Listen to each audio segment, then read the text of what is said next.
लाल लाल ओठवा से चुवे लाल लैया हो कि रस चुवेला हो कि रस चुवेला।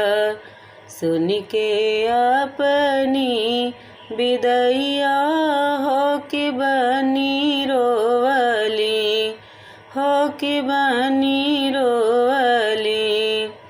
लागे वाली बतिया जिन बोलो हमरी सासू हो न बोलो हमरी सासू। जैसे बने में कोयलिया कहूँ के मामी कहूँ केली वैसे मामी कहूँ केली। लाल लाल ओठवा से चुवे लाल लैया हो कि रस चुवेला।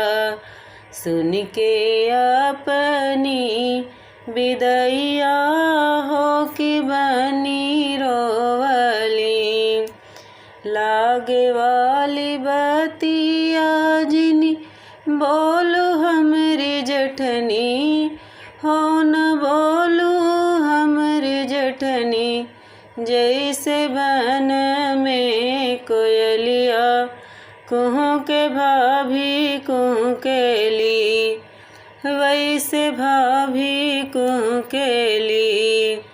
लाल लाल ओठवा से चुवे लाल लैया हो कि रस चुवेला हो कि रस चुवेला।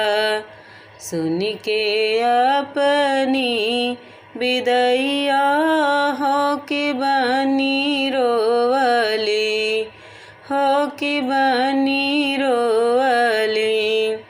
लागे वाली बतिया न बोलो हमरी ननदी हो न बोलो हमरी ननदी। जैसे बन में कोयलिया कुह के बहना कुह केली वैसे बहना कुह केली। लाल लाल ओठवा से चुवे लाल लैया हो कि रस चुवेला हो कि रस चुवेला।